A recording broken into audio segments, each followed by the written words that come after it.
मित्रांनो नमस्कार. मी अनिल महादेवराव शिवणकर, सहाय्यक शिक्षक. राज्यामध्ये हजारो शिक्षक व शिक्षकेतर कर्मचारी अतिरिक्त होत आहेत. अनेक वर्षापासून शिक्षक व शिक्षकेतर कर्मचारी अतिरिक्त झालेले आहेत. मग जे शिक्षक व शिक्षकेतर कर्मचारी अतिरिक्त झालेले आहेत त्या शिक्षक व शिक्षकेतर कर्मचाऱ्यांना त्यांच्या मूळच्या शाळेमध्ये जिथून ते अतिरिक्त झालेले आहेत तिथे जर पद रिक्त झाली असेल तर तिथे जाता येतं का? तिथे मूळच्या शाळेत प्रत्यावर्तित होता येते का? मूळच्या शाळेत पुन्हा रुजू होण्याची काय पद्धत आहे, काय तरतुदी आहेत, हे महाराष्ट्र खाजगी शाळा कर्मचारी सेवेच्या शर्ती नियमावली 1981 च्या नियम 26 उपनियम 3, 4, 5 आणि 6 मध्ये दिलेले आहेत. म्हणून मित्रहो, हा व्हिडिओ सर्व शिक्षक व शिक्षकेतर कर्मचाऱ्यांसाठी फार महत्वाचा आहे. कारण जीवनामध्ये कोण कधी अतिरिक्त होईल काही सांगता येत नाही. जे अतिरिक्त झालेले आहेत त्यांच्यासाठी पण हा व्हिडिओ फार महत्वाचा आहे. कारण त्यांना मूळच्या शाळेत जाण्याचा त्यांचा अधिकार अजूनही आहे. तो कसा, कुठल्या पद्धतीने बघूया. महाराष्ट्र खाजगी शाळा कर्मचारी सेवेच्या शर्ती नियमावली 1981 च्या नियम 26 उपनियम 3, 4, 5, 6 मध्ये तरतूद केलेली आहे. नियम 3, ज्या शाळेमध्ये एखादा शिक्षक व शिक्षकेतर कर्मचारी अतिरिक्त झाला त्याच शाळेमध्ये जर पुन्हा पदे पुनरुज्जीवित झाली असेल म्हणजे पुन्हा तिथे पटसंख्या वाढली असेल, तिथे शिक्षकांची संख्या वाढली असेल संच मान्यतेमध्ये, अशा पद्धतीत जर तिथे रिक्त पद असतील, जो शिक्षक किंवा जे शिक्षकेतर कर्मचारी त्या शाळेतून अतिरिक्त होऊन दुसऱ्या शाळेत समायोजित झाले, पुन्हा त्याला त्याच्या मूळच्या शाळेमध्ये जाण्याचा अधिकार असतो. याकरिता व्यवस्थापक वर्गाने जर त्यांच्या शाळेमध्ये पदे रिक्त झाली असेल, जादाची पदे रिक्त झाली असेल, पटसंख्या वाढल्यामुळे पद रिक्त झाली असेल किंवा सेवानिवृत्तीमुळे पद रिक्त झाली असेल, त्या पदावर जे शिक्षक अतिरिक्त होऊन गेले त्यांच्या शाळेतून त्यांना पुन्हा परत बोलवावंच लागते. त्या अतिरिक्त शिक्षकाला व्यवस्थापक वर्गाने पत्र पाठवायचं असते. रजिस्टर्ड स्पीड पोस्टाने किंवा रजिस्टर एडी लावून नोंदणीकृत डाकेने पोच पावतीनिशी ते पत्र त्या कर्मचाऱ्याला पाठवायचं असते की बाबा रे, आमच्या शाळेमध्ये म्हणजे आपल्या शाळेमध्ये, आपल्या जुन्या शाळेमध्ये पद रिक्त झालेली आहेत, तू आमच्या शाळेमध्ये पुन्हा रुजू हो. अशा प्रकारची तरतूद आहे मित्र हो. आणि जो अतिरिक्त शिक्षक किंवा शिक्षकेतर कर्मचारी झाला असेल त्यांनी एक गोष्ट लक्षात ठेवायची आहे. दरवर्षी एप्रिल महिन्याच्या आधी आपला मेलिंग ऍड्रेस म्हणजे पत्रव्यवहाराचा पत्ता स्पीड पोस्ट किंवा रजिस्टर पोच पावती लावून मूळच्या शाळेच्या व्यवस्थापक वर्गाला कळवायचं आहे की माझा हा पत्रव्यवहाराचा पत्ता एप्रिल महिन्याच्या आधी. हे असं मी म्हणत नाही. MEPS 1981 नियम 26 उपनियम 3 मध्ये म्हटलेला आहे की जुन्या शाळेमध्ये जर पद रिक्त झाली असेल तर जे शिक्षक अतिरिक्त झाले, जे शिक्षकेतर कर्मचारी अतिरिक्त झाले काही वर्षाआधी, त्यांना पुन्हा बोलवावंच लागते. त्यांना पत्रव्यवहार करावा लागतो की आमच्या शाळेमध्ये पुन्हा रुजू. नियम 4 मध्ये काय तरतूद केलेली आहे. सपोज ए शाळेतून शिक्षक अतिरिक्त झाला, बी शाळेमध्ये गेला. ए मधून अतिरिक्त झाला, बी मध्ये गेला. ए म्हणजे त्याची मूळची शाळा, बी म्हणजे त्याची समाजित शाळा जिथे आता तो समाजित आहे. आता तो शिक्षक किंवा शिक्षकेतर कर्मचारी जर ए शाळेमध्ये, जुन्या शाळेमध्ये जर जागा रिक्त झाली असेल, सेवानिवृत्तीने म्हणा, पटसंख्या वाढली असेल, शिक्षक किंवा शिक्षकेतर कर्मचाऱ्यांची जर वॅकन्सी क्लिअर झाली असेल तर त्या कर्मचाऱ्याला पुन्हा या शाळेमध्ये जाण्याचा विकल्पाधिकार आहे, स्वेच्छाधिकार आहे. म्हणजे तो त्याच्या जुन्या शाळेमध्ये जाऊ शकतो, त्याचा अधिकार आहे.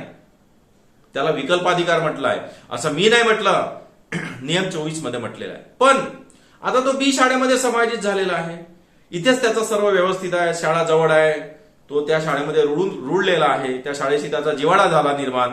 आता त्याला बी शाळेतून ए शाळेत जायचं नाहीये, तर बी शाळेतच राहायचं हा पण त्याचा अधिकार आहे. म्हणजे बी शाळेतून पुन्हा जबरदस्तीने त्याला ए शाळेमध्ये पाठवण्याचा अधिकार शिक्षणाधिकाऱ्यांना नाही, शिक्षण उपसंचालकाला नाही किंवा कुठल्याही व्यवस्थापक वर्गाला नाही. म्हणजे सोप्या भाषेमध्ये जो शिक्षक अतिरिक्त झाला होता, आता ए शाळेतून तो अतिरिक्त झाला, बी शाळेमध्ये समाविष्ट झाला, त्यांनी आपली सेवा जुन्या शाळेमध्ये पुन्हा रिइन्स्टेट व्हायचं, पुनर्प्रत्यापित व्हायचं, की ज्या शाळेमध्ये सध्या तो आहे तिथेच राहायचं, हा त्याचा अधिकार आहे. त्याच्या कन्सेंट शिवाय तो जुन्या शाळेतही जाऊ शकत नाही किंवा जिथे आहे तिथेच तो राहणार किंवा त्याला कोणी हलवू शकत नाही. विकल्पाधिकार म्हटलाय, स्वेच्छाधिकार म्हटलाय, म्हणजे त्याची इच्छा असेल तरच तो आपल्या जुन्या शाळेमध्ये रिक्त पदावर रुजू होईल, नाही तर तो जिथे काम करून राहिलेला आहे समाजित शाळेमध्ये तो त्याच समाजित शाळेमध्ये राहील. मित्र, तिथूनही त्याला कोणीही हटवू शकत नाही, कुठलाही अधिकारी हटवू शकत नाही असं मी म्हणत नाही. MEPS 1981 रूल नंबर 26 सब रूल 4 म्हटलेला आहे.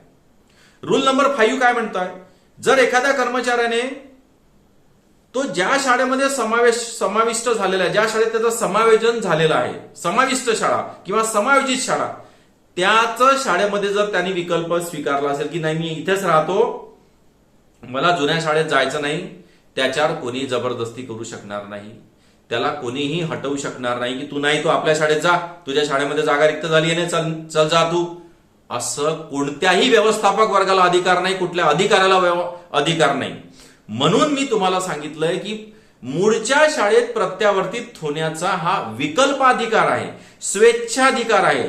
त्याला वाटत असेल तर तो आपल्या जुन्या शाळेत जाईल, नाही तर तो ज्या शाळा त्याला मिळालेली आहे, जिथं समायोजन झालंय तिथंच तो राहील, त्याला कोणी हटवणार नाही. परंतु मित्रो, आपल्याला किती मोठा अधिकार, अतिरिक्त शिक्षकांना किती मोठा अधिकार दिलेला आहे.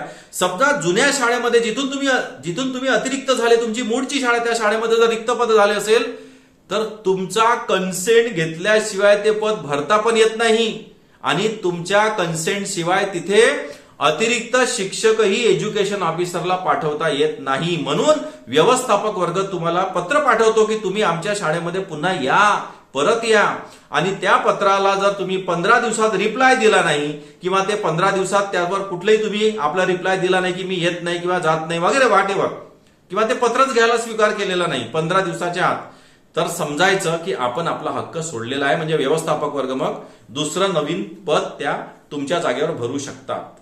म्हणजे तुमच्या कन्सेंट शिवाय ते पद भरता येत नाही. परंतु तुम्ही कन्सेंट जर 15 दिवसाच्या आत नाही दिला तर ते पद मात्र व्यवस्थापक वर्गाला भरता येते, तिथं अतिरिक्त शिक्षक पाठविता येते. परंतु सपोज तुम्ही जर तुमच्या मूळच्या शाळेत पुन्हा प्रत्यावर्तित तुमची सेवा झाली, म्हणजे मूळच्या शाळेत तुम्ही रुजू झाले, तुमच्या जुन्या शाळेतच तुम्ही रुजू झाले, जिथून तुम्ही अतिरिक्त झाले होते त्या शाळेत जर तुम्ही रुजू झाले, तर तुमची सेवा ज्येष्ठता तुम्हाला पुन्हा प्राप्त होते, तुमची पुन्हा सेवा ज्येष्ठता तुम्हाला मिळते.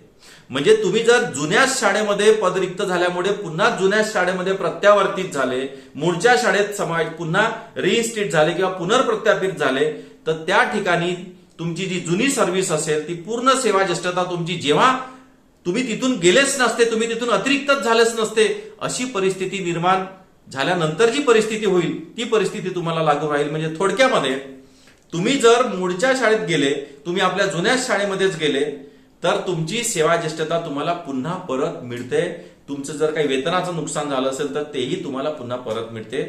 मित्र हो, आता तुम्हाला काय करायचं आहे, जे शिक्षक अतिरिक्त झाले अनेक वर्षापासून किंवा जे शिक्षक आता अतिरिक्त झाले आहे, त्यांनी एक काम करायचं, आपल्या जुन्या शाळेमध्ये पद रिक्त झालं आहे का ह्याची चौकशी करा. आणि पद रिक्त झालं असेल, पटसंख्या वाढली असेल, सेवानिवृत्तीने जर तुमचे पद रिक्त झाली असेल जुन्या शाळेमध्ये, एक पत्र रजिस्टर्ड एडी लावून नोंदणीकृत डाकेने व्यवस्थापक वर्गाला पाठवा की आपल्या शाळेमध्ये पद रिक्त झालं आहे, मला माझ्या जुन्या शाळेमध्ये, मूळच्या शाळेमध्ये मला यायचं आहे. म्हणून मूळच्याच व्यवस्थापक वर्गाला, आपल्या तुमच्या जुन्या शाळेच्या व्यवस्थापक वर्गाला पत्र लिहा, रजिस्टर्ड नोंदणीने पत्र पाठवा एडी लावून की आपल्या जुन्या शाळेमध्ये पद रिक्त झालेलं आहे, मला तिथे यायचं आहे, माझा प्रस्ताव आपण शिक्षण विभागाला पाठवा. मग व्यवस्थापक वर्ग काय करेल की आमच्याकडे पद रिक्त झालेला आहे, म्हणून आमचा जुना जो शिक्षक अतिरिक्त झाला होता काही वर्षाआधी, त्याला पुन्हा आम्हाला बोलवायचा आहे, असा प्रस्ताव शिक्षण अधिकाऱ्याकडे पाठवेल. तुमची जर जायची इच्छा असेल तर तुम्ही नक्कीच तिथे जाऊ शकता. पण तुमची जायची इच्छा नसेल तर तुम्ही पत्र लिहिण्याची काही आवश्यकता नाही, आपला कन्सेंट देण्याची काही आवश्यकता नाही.